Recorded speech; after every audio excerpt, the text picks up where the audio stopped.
Thank you, Professor Ravi Bhushan ji. It is really difficult to hear somebody talking high about you.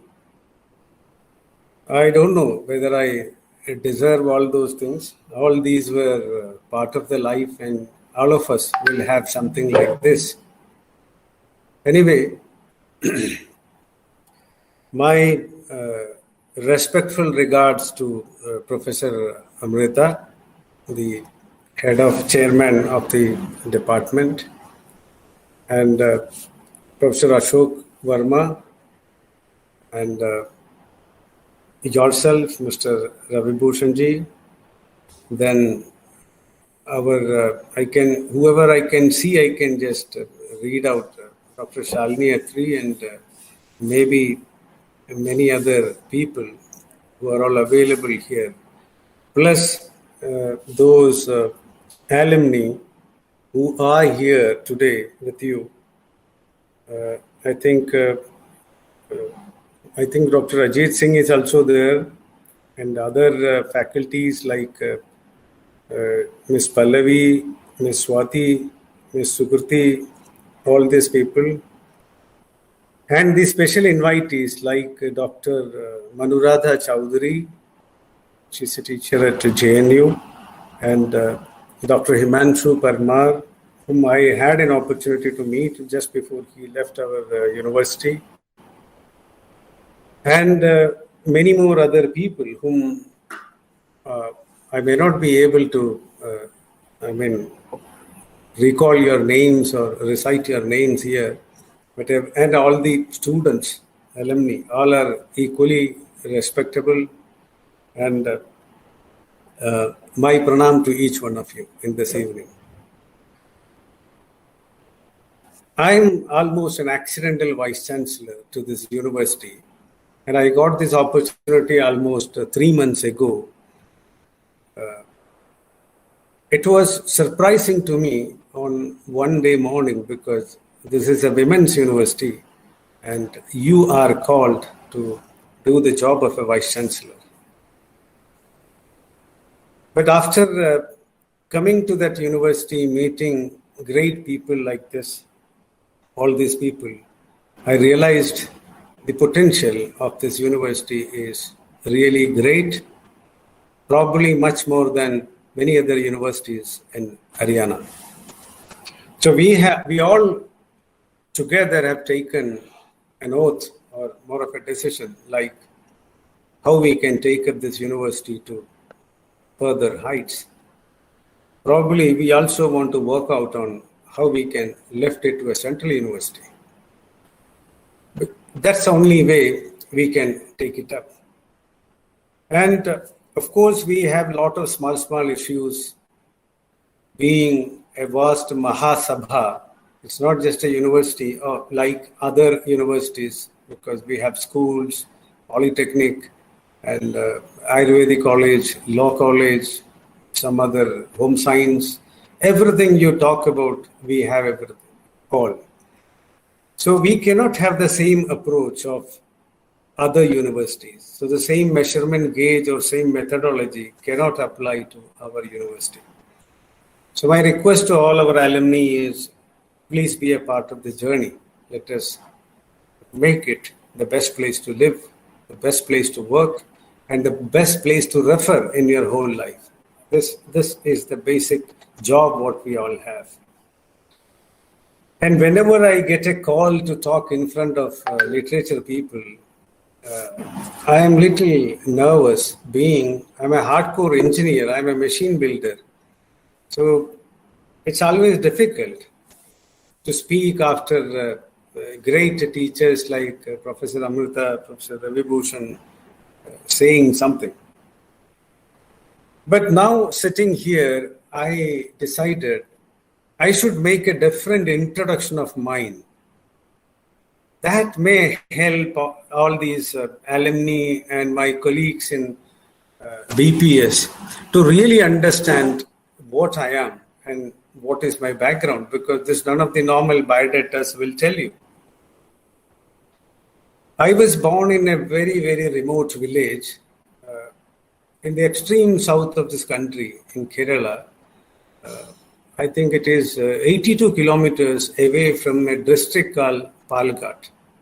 It's in the extreme south. Those who have gone to south must be knowing it. And the district headquarters, as I told you, it's 82 kilometers from my home. I did all my schooling from a very, very, what should I say, remote government school.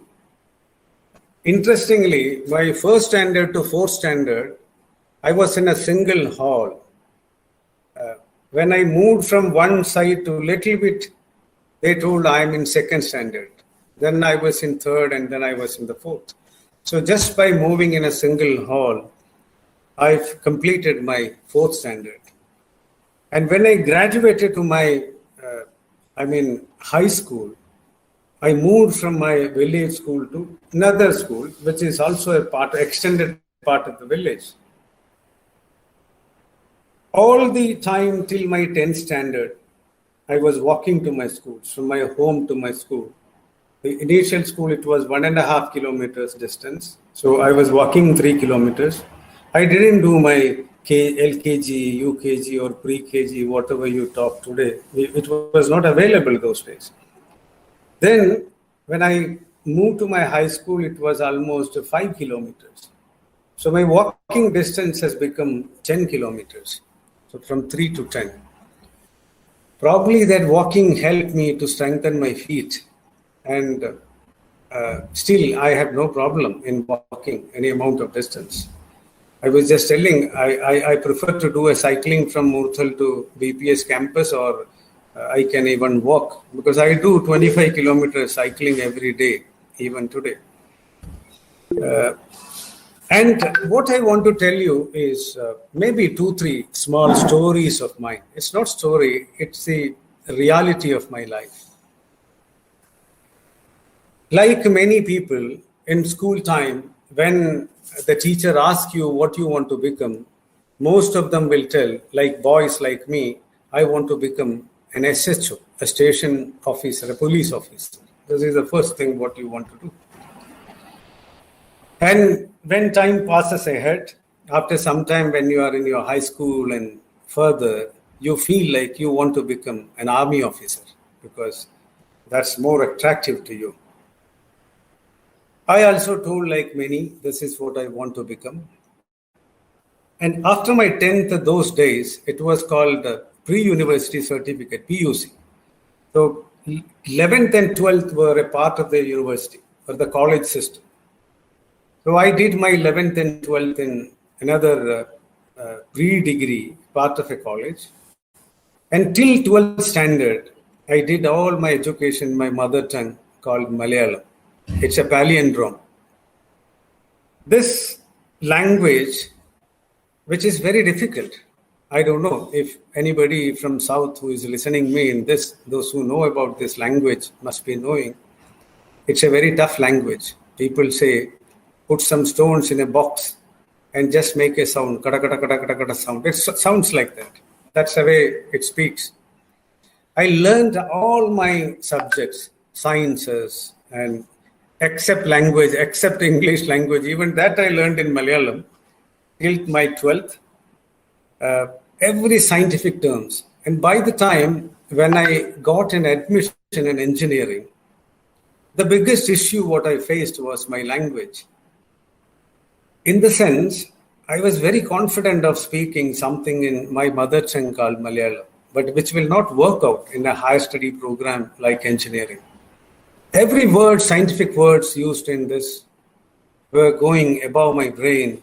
For example, like if you want to say gravitational force, in my mother tongue, it is called Bhugurutvakarshana Balam.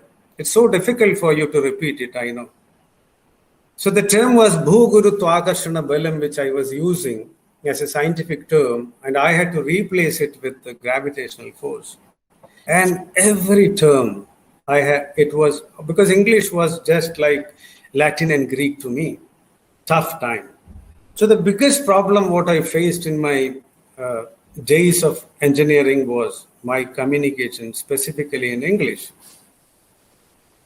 As a government school boy who did everything in mother tongue, I'm sure many of you, many of my listeners here must have faced the same thing. But one thing I want to tell you, it is not a problem at all. If you are good in one language, you can be good in any number of languages. This is what I learned in my life. When I was doing my engineering final year, the company which came for recruitment was Times of India. And Times of India Mumbai, they came and I stood first in our written test of the technical things, and then they called us for the final interview in the Victoria Terminus building, where I still remember Professor Yashpal, who happened to be the UGC chairman later, who was writing for Economic Times that time. He was taking the group discussion. And he gave us 3 topics. I still remember it. One had one word policy deteriorated the quality of Indian democracy. Necessity of drafting agricultural graduates in India. Long-term planning is irrelevant in the dynamic growth of modern sciences. Modern times. And my group decided to ponder upon long-term planning is irrelevant. But this poor boy, I want to say long-term planning is relevant. My issue was what? When the group discussion, we were sitting 8 people, and when the discussion started, everybody started literally cascading on the subject because their language, communication skill in English was amazing. And I was not able to do well. And after some time, Professor Yashpal came to me and asked me, what happened to you? What is your problem? I started almost crying. Ankhom se amsu aayi. So he asked me, what happened to you? I told, sir, I studied in a government school in a village. I don't know how to really speak in English. My communication is very poor. He asked me one question back, like, are you confident of your own mother tongue? I told, yes, sir. Why don't you speak in that? He gave me an opportunity to speak in my mother tongue. And I spoke almost 2 minutes on long-term planning is relevant in my mother tongue. He appreciated me, but he told me, you have to take an oath today that from today onwards, you will start improving your communication skill in English too. Then I will take you. He selected me. Out of 6 people selected, I was the 6th.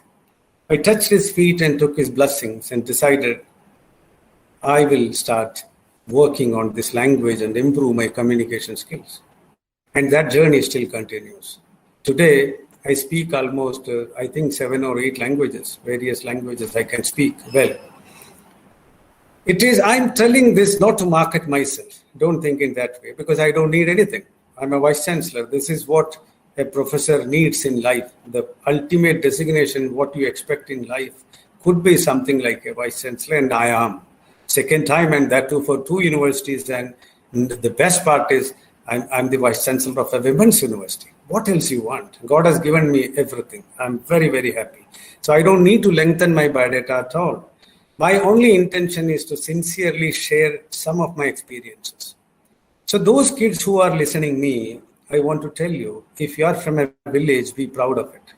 Because this is the country, this is the world which is built by people from a village, not by anybody else. Starting from Albert Einstein to Narendra Modi to Manohar Lal Khattar to anybody, everybody, you take Abdul Kalam ji, anyone you talk about it, they are all from that background, they built the whole world. So aapke paas wo taakat hai. You have all those strength in you. The only thing what you need is that confidence. That's the only thing. And the very same language, to cut the long story short, in 2004, I think, when I visited first time to UK, as Professor Ravi Bhushan said, I had the opportunity to visit more than 59 countries. My first visit to UK was in 2004, I think, 2004, yeah. Then I had an opportunity to deliver a lecture at London College of Communication, where you should have gone, not me, a mechanical engineer like me, shouldn't have gone, but I got the opportunity there. And I told those people, gentlemen, I come from India, and you can make out it very well. My skin will also tell, my appearance will tell, of course, my accent too. Probably my accent may have a touch of typical South Indian, I don't know, but I try to be as generic as possible because it is up to you to do it. Otherwise, probably you may identify a small touch of a Malayalam tongue. I don't care. You know why? Because it is my mother tongue. I am proud of it. If I speak in English and if you're able to make out at some point of time there's a touch of Malayalam, I have no issue. Reason being, otherwise I am rejecting my mother. It's my mother tongue. So I want to tell this to my all people who are listening me. You may be from Haryana or Punjab or Uttar Pradesh or Himachal Pradesh. And if any one of you have a slight slang or a touch of your mother tongue, be proud of it. No problem. Because it's your mother tongue. You can't reject your mother. No issue. You don't need to speak like how a Brit speaks or an American speaks. It is their pronunciation. We don't need to be worried about it at all. But as long as you speak, if you can be really articulative and clear and use the right words when you want to communicate, that itself is more than sufficient. This is what I believe. So this is my first experience about language, and that journey still continues. My second story, what I want to tell you, is when I opted my engineering, that was called a branch which Dr. Ravibhushan was telling called printing and media engineering. I opted a study called printing engineering. When I opted printing, I got the selection in Pune University. The one who was just against me was my father. I'm praying him because my heavenly father, who he died, I lost him 37 years ago. The year I got admission, he met with an accident and I lost him. I still have that feel. He didn't see any of my growth in my life, but I'm sure he'll be watching it sitting at heaven, no doubt about it. So when I opted printing, he told, because all my brothers elder to me opted computer science, because that was the time for computer science, and my father was so proud of them. He told, he's a lazy bug, he don't want to study. That's why he opted printing. I didn't tell anything. I thought maybe I get an opportunity to prove at one point of time. And I continued my studies. I did my graduation in printing engineering. And later I did my MTech in mechanical engineering, specialization in printing. And I did a master's in printing and packaging in Germany. And I did my PhD in printing. And the most interesting part, the day I completed my PhD in printing, my dear friends, you don't believe it, I was the first doctorate holder in printing engineering in India. You see the benefit what I'm going to get. And there was a chair just waiting for me because nobody is there. It's like a marathon. When you start, you will see 100,000 people running. After some time, it will become 10,000, 1,000, 100. And in the last of the marathon, you will see the winner will be alone. He just finishes. And when you look at him, you feel it's so simple. It's not like that because he has done everything before. That's why he's alone. That's the same thing happened. There was a chair kept for me in printing. And I almost became a king. I mean, who doesn't have a crown, of course, but a part of the print industry. And still that continues in my life. So what people asked me when I opted printing as my main study, even in my village, what are you going to do with the study? And, ladies and gentlemen, the people who asked me this question, they are still sitting there. They have nothing to do. I traveled around the globe. I visited more than 77 universities which teach printing and modern sciences. I could go there, starting from MIT, Boston to Cambridge to Oxford. You talk about any big universities in this world, I had an opportunity to go. So there are very, very few professors who gets this opportunity. So I'm one in that. I'm really lucky. So this printing study gave me everything I want. Why I want to share this with you is maybe those who have opted English literature as a study, 20%, 50% of the students must have just accidentally got into that, no doubt. But don't worry about it. You have to fall in love with that. If you don't fall in love, nothing can love you back. So those students who are still in the study, I'm talking about PhD students or undergraduate students, postgraduate students, I'm addressing them, not just for the teachers alone. So if you have not yet fallen in love with English, please fall in love today, so that I'm sure the very same field will love you back and give you back everything you want. This is what is my experience, which I want to tell you. And the third story, what I want to tell you is, my interest was to go to army on a later stage, and I went and appeared for some selection procedure. I qualified the written test, even the basic physical test, everything I passed. And in the last, there is a test called the color blindness test, which is done using a small book, printed book called Ishihara test. There are a lot of numbers which you have to read from a particular color background. And if you are colorblind, you cannot read it. And in my case, what happened, I was not even knowing. At the end of the book, when it reached, I was not able to read some of the numbers. So that selection officer told me, my dear boy, you are disqualified because you are colorblind. I became really blind after hearing that, because it was my dream to get into army and I couldn't. I got rejected and telling that I'm colorblind. And colorblindness, I can't do anything because there is no treatment for that. It is a genetical disorder. Specifically, the X chromosome, what you get, if it is defective, you may be colorblind. That's why 90% of the females are not colorblind, because they have a XX chromosome. We gens have XY chromosome. So the X chromosome, what I have inherited either from my mother or grandmother or I don't know, which was defective, and I have some color blindness.